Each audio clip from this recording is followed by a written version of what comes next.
Our country has never been more divided or in more turmoil than it is today. I lived through the civil rights and Vietnam eras, but those were more focused protests. While today we are divided on just about everything. I wanted to figure out why. I wanted to know how we got here. I read an article in the paper about what it means to be an American. After reading the answers given and thinking about the overall divisions in our country, I knew something was missing from the discussion. Then I saw it, an issue so fundamental to everything that is going on, and nobody was even talking about it. And what's more, this is the issue that will determine the future of our nation in every way that matters. The single most important issue facing our country has to do with what it is that defines America. I've read different definitions of what it means to be an American, but then that's just it. They're different. We are divided because we don't have a common understanding of what our nation is all about. Our nation's founders fought a war in order to be able to create a certain kind of nation, and the government that was suitable for it. This nation and government are best described in the Declaration of Independence. We hold these truths to be self-evident, that all men are created equal, that they are endowed by their Creator with certain unalienable rights, that among these are life, liberty, and the pursuit of happiness. That to secure these rights, governments are instituted among men, deriving their just powers from the consent of the governed, that whenever any form of government becomes destructive of these ends, it is the right of the people to alter or to abolish it, and to institute new government, laying its foundation on such principles and organizing its powers in such form as to them shall seem most likely to affect their safety and happiness. God gave human beings unalienable rights, rights that precede and supersede government. The government didn't give them, and government can't take them away, or even reduce or restrict them.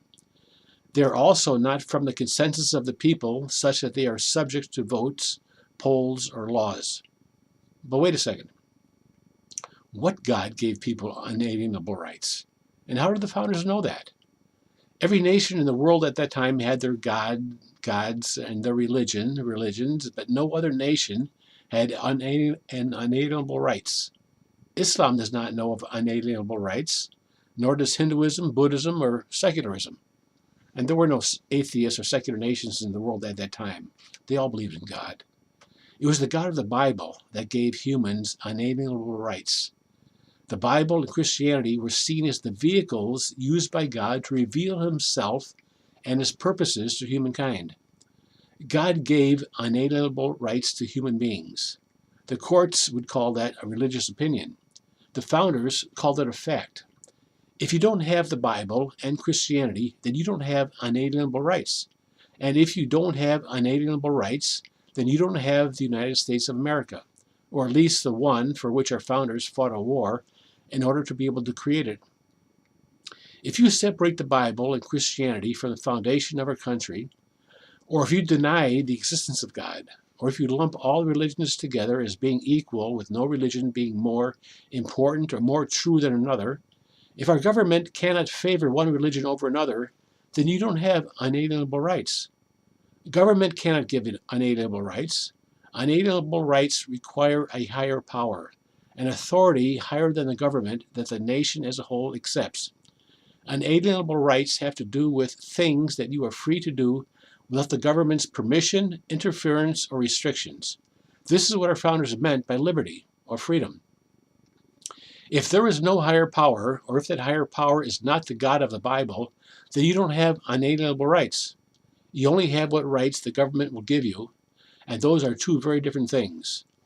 The court called Supreme has essentially removed God from public life, including in public schools.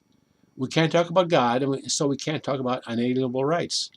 And now generations of our kids have grown up and not knowing that God gave them unalienable rights. And we certainly aren't teaching this to the millions of people who have come to our country, almost all of whom have no concept of unalienable rights. Consequently, we have millions and millions of voters now who have no knowledge of what our country was founded on. But they do know that our country is about rights. Rights are either given by God or by the government, and the two are very different.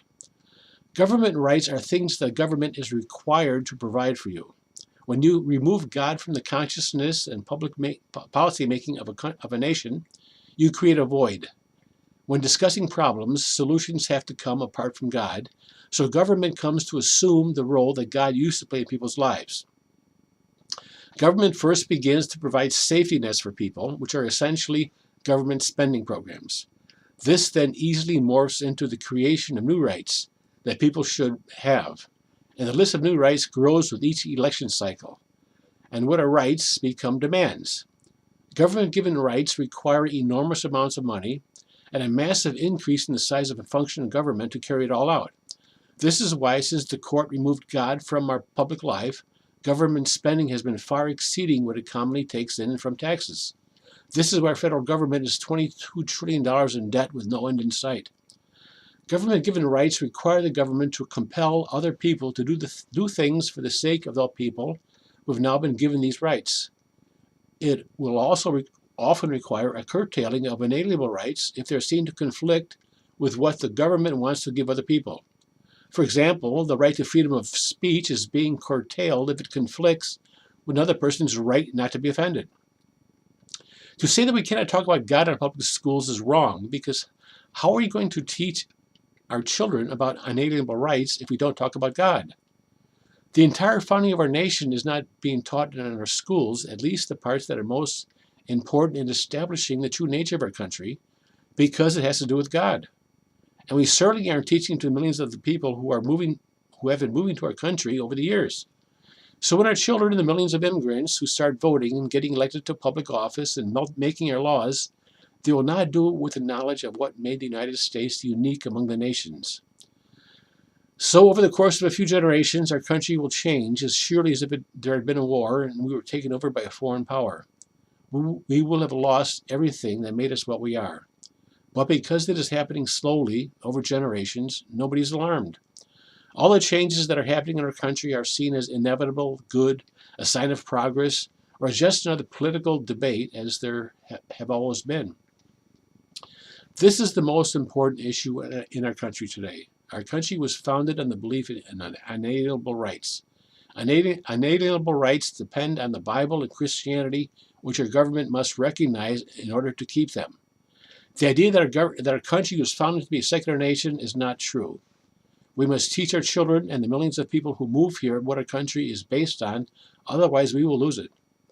Because it is happening slowly over generations, changes seem inevitable, a sign of progress, or just natural parts of the usual give and take of politics.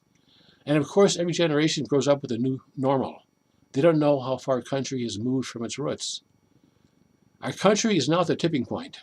There are enough people now in our country who don't believe in or know about unalienable rights and who rely on government-given rights to elect people who also don't know about or believe in unalienable rights to change our country in ways that will make it almost impossible to become again what we were founded to be.